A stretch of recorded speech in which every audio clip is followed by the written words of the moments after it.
Good afternoon, Packers fans. Aaron Nagler here with your Packers Daily Chat, coming to you live on the Cheesehead TV social channels. It is Tuesday.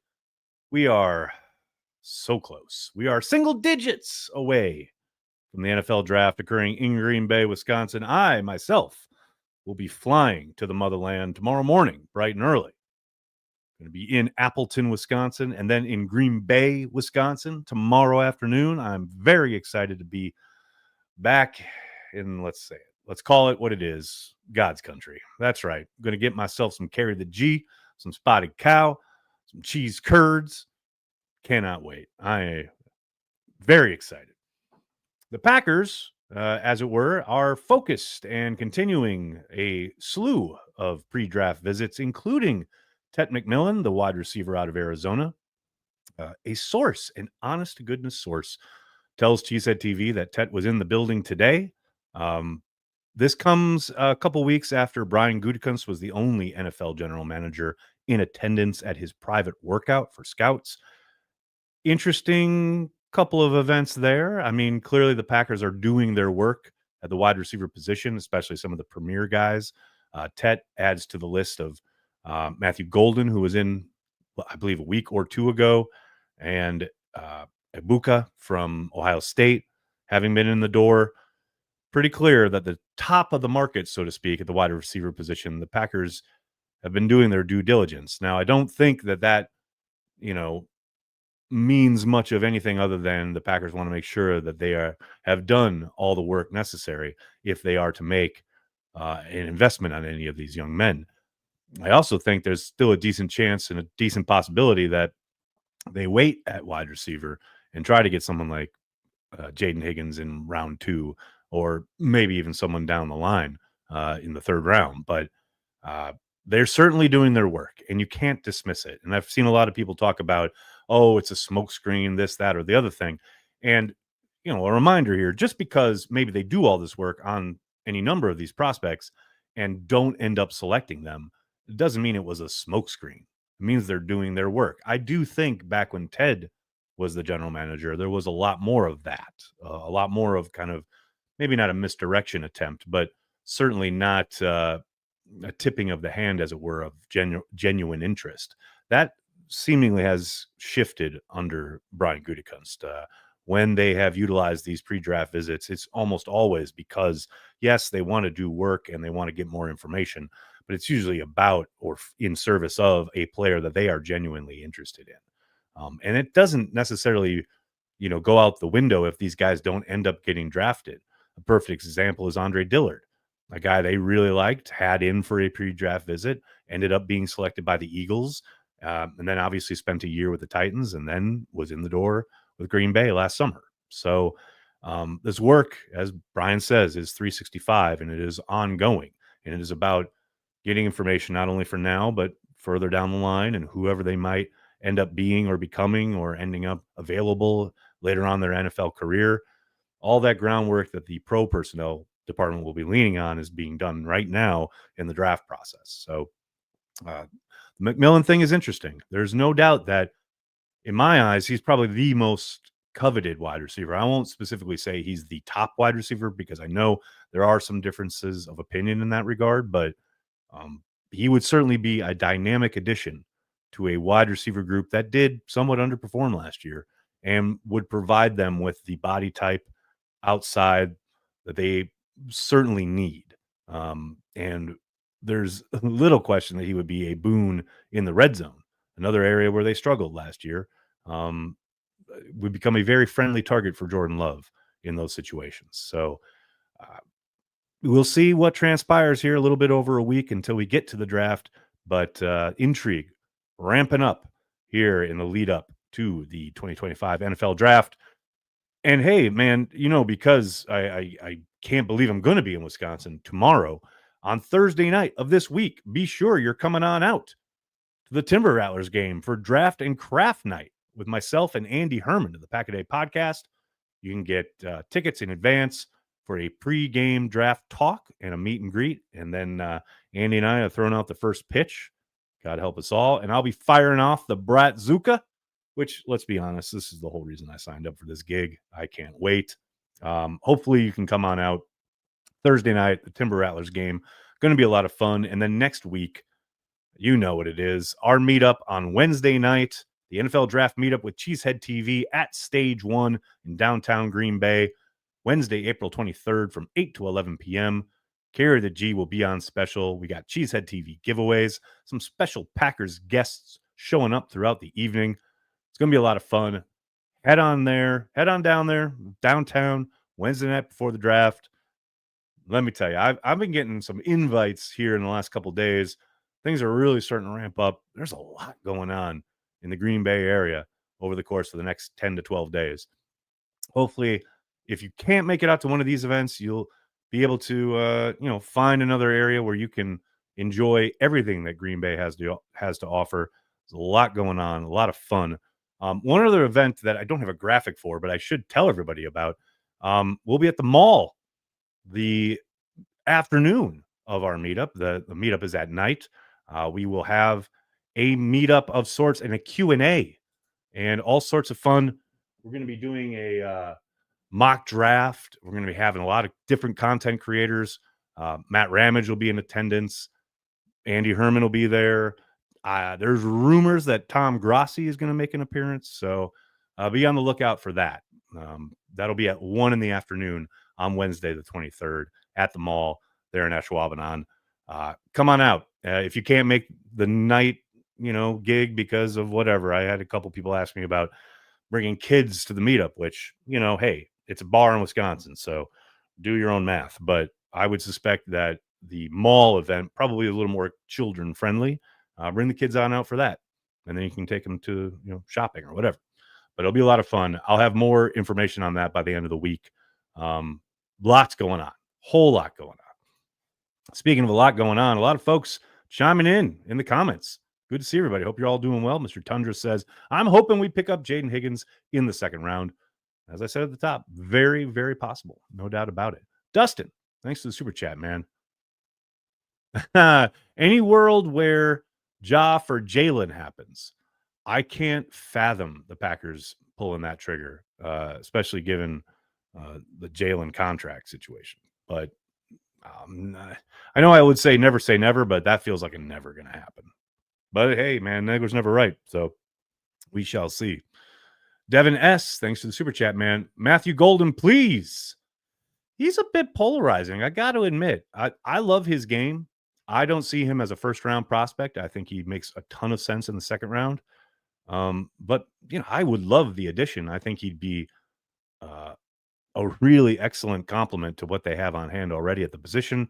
But, man, I got some pushback when I mentioned his name on Twitter yesterday because the NFL had listed all the guys who are going to be in Green Bay for the draft. And, just kind of just thinking out loud, Matthew Golden becoming the first wide receiver drafted to the Packers since 2002 with Lambeau Field in the background, first round, all the buzz. And someone said, oh, it'd be terrible if they broke the streak with that guy. Like, what? Like, whether it's, you believe you should be a first rounder or not, like, can we let some of these guys like get on an NFL football field before we start decrying how terrible that pick would be? Just kind of blows my mind sometimes. Brandy says she still thinks Gutekunst trades out of round 1. Not saying it's impossible, though. That definitely is a possibility. Especially in a draft where it really feels like pick number 23, say, and pick 43 are not wildly diverse in terms of value and the types of players you're going to be able to get. So I wouldn't put it past him. No question about it. Joe, what's going on, man? Wicks led Packers with 76 targets in 2024, which was 70th in the NFL. Will Packers keep spreading the ball like this in 2025?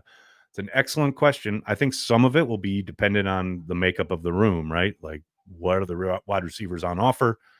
Who gets added in the draft or even, after the draft in free agency, which I don't see that happening, but you never know.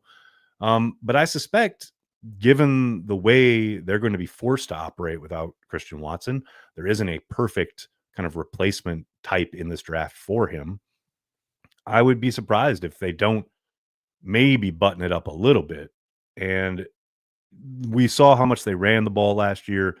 that certainly uh, is one of the reasons that they weren't as kind of proficient, especially on early downs in the passing game, where you can maybe work a little bit more freely with some different coverages where teams think you're going to run the ball, etc. But uh, yeah, I suspect we're going to see a continuation of what we saw last year. Now, maybe there's some serious upending going, but I know LaFleur likes certain guys out there for various plays and things that they can do off of certain looks. And you don't have to look much further than the Jaden Reed usage, right? The fact that when there are two wide receiver sets out there, he is barely involved. And more often than not, they want those guys on the perimeter, blocking on the edge, powerful guys who can seal things and get guys out of the way for hopefully what will turn into a long run. Jaden Reed is very rarely out there in those situations. Maybe something changes. Maybe they do a kind of major surgery as far as the rotation goes, but I would be surprised. I think we'll see a continuation of the same kind of rotation we saw last year. Dustin, how you doing, man? My brother just filled the Shadow Lane house with Carry the G and Spotted Cow. Now I just need to crack open the Whistle Pig and get into Green Bay. Dustin, you are living the dream right there, man. That sounds like a good time. A very good time. Nick, this is an excellent question, and it could only come from Facebook. Did you fall for the incredible bulk hype back in the day when the Pack drafted Tony Mandrich? Who would have been your pick? I mean, I was very much of the opinion that he was going to be like the next great thing. So, yeah, I don't know if I fell for it so much as I thought he was going to be a great player. I think a lot of people did, including the Packers. Obviously you look back and it's a terrible pick considering all the guys that went around him. But I understood it in the moment. It's a tough one for the Packers to take historically. You look back at it and consider all the guys they could have had. It's a hard kind of moment as a Packers fan. But again, back in the day, and plus back then, we weren't doing 365 days of draft talk. It was a lead up to the draft. You got excited about a couple guys. The Packers had a top pick, and it made a world of sense for them to take Mandrich. So I never kill the team for that one. I know it sucks, and I hate how it turned out, but there was precious little to say that he was going to be as big a bust as he became. That doesn't, excuse it. Doesn't mean like obviously they made the wrong choice, but I understood it. I get why they made the pick. Complicated fella. It's an interesting question. So, how many players do you think the Packers are really short of making the Super Bowl? One or two or more players? Whatever the answer, would you think would affect how they draft? No, how close or far away they think they are from, or we think they are from the Super Bowl or contending for a Super Bowl wouldn't, in my mind, my guess would be, wouldn't change their approach a huge amount when it comes to the draft. As far as what I think they're two or three players away. And there's little question in my mind that, you get some development from within as far as, especially at wide receiver. That's the one we've been talking about today, obviously. But at offensive line and certainly across your defensive front. That's a lot of ifs, no question about it. But if you get the suspected and the expected development in those areas, you don't need rookies to come in and be supermen. You certainly need a contributor or two, and it would be nice if you got a couple of starters, 2 or 3 starters out of this draft.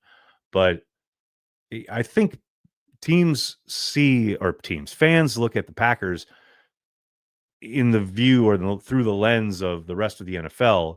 And the rest of the NFL, obviously, every team is different, but a lot of the NFL operates in a slightly different way than the Packers do.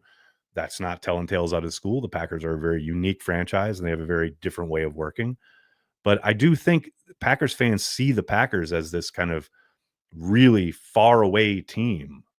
Like they're like, I don't know. I see it in my mentions all the time. Like people talking about, unless they do XYZ, sign this big name, trade for this big name player, and absolutely nail the draft where they have 5 guys contributing right out of the gate. Unless they do all of that, they'll never compete for a Super Bowl in 2025.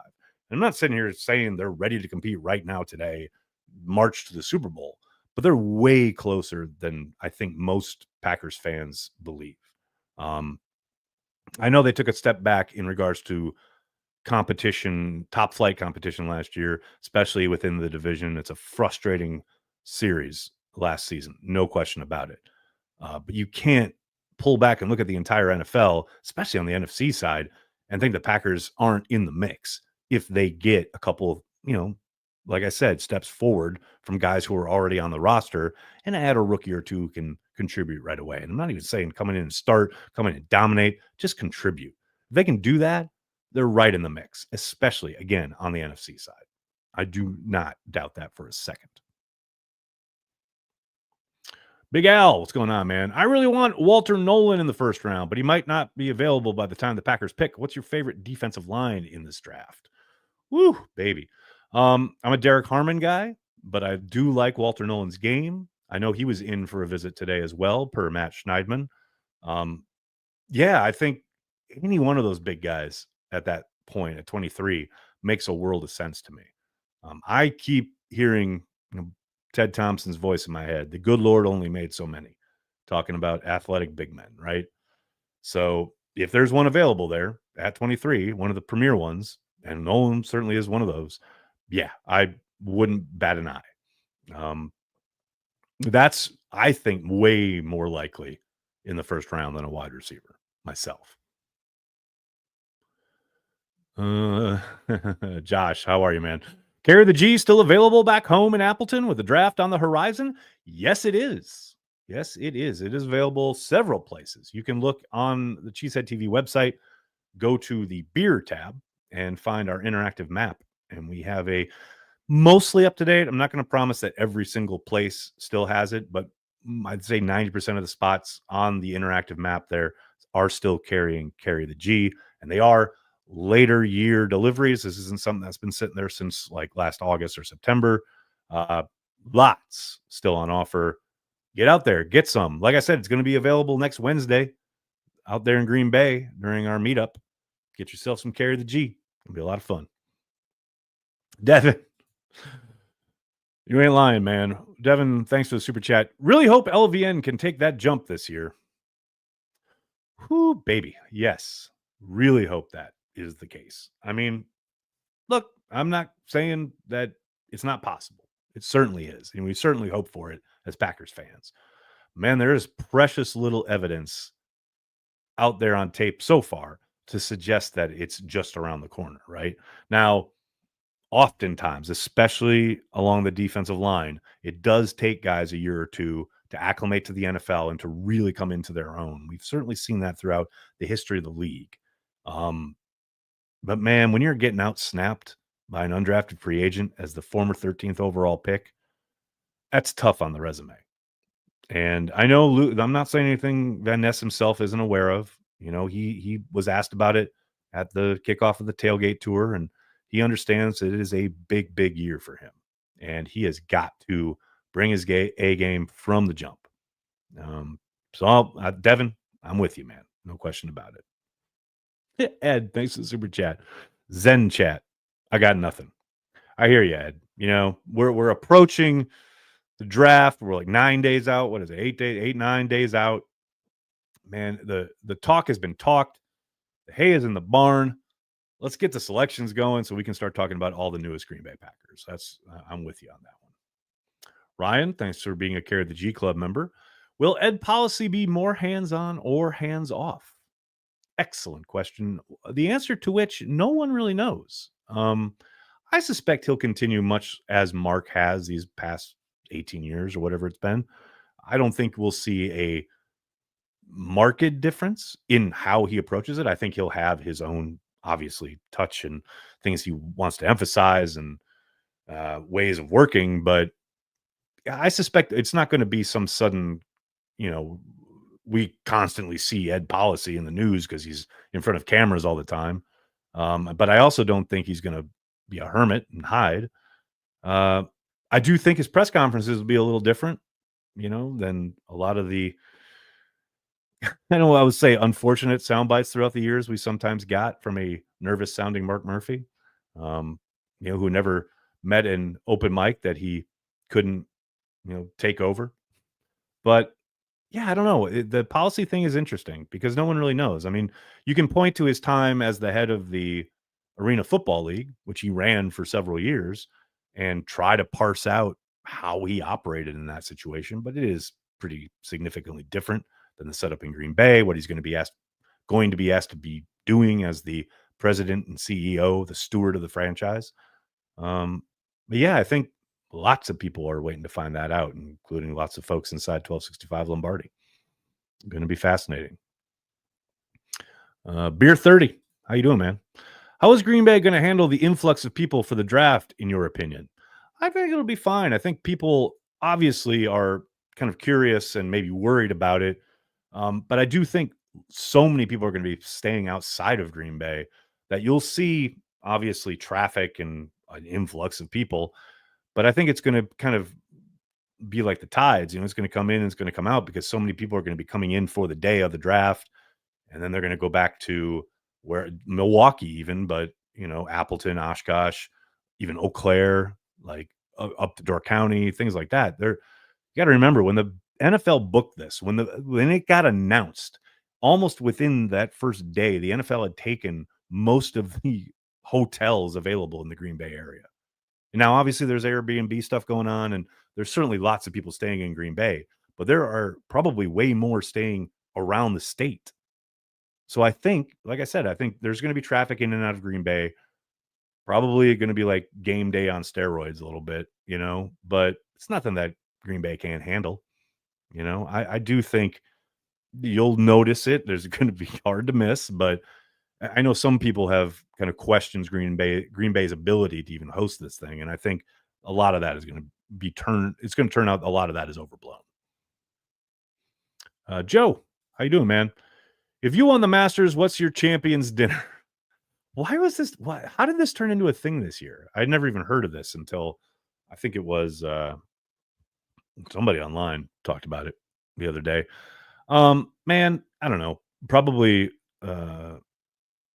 either Sarah's red beans and rice that she makes that I absolutely love, or my mom's old school shepherd's pie recipe. One of those two. Oh, I did see this, Michael. Did you see that report that the Packers have one? I love that it's a quote report. The Packers have one of the worst draft picks numbers in terms of stars in the last 20 years. Thoughts? I have no thoughts other than who's defining these terms.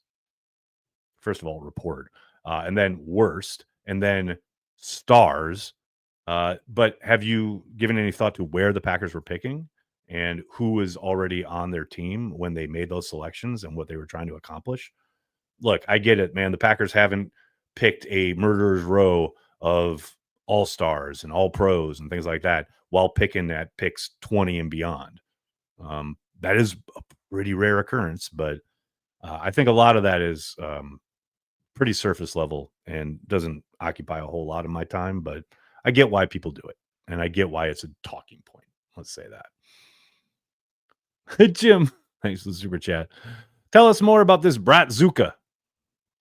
I wish I could, sir, but hopefully someone will get it on video for you next Thursday night, or this Thursday night. Can't believe I'm going to be in Wisconsin in a day.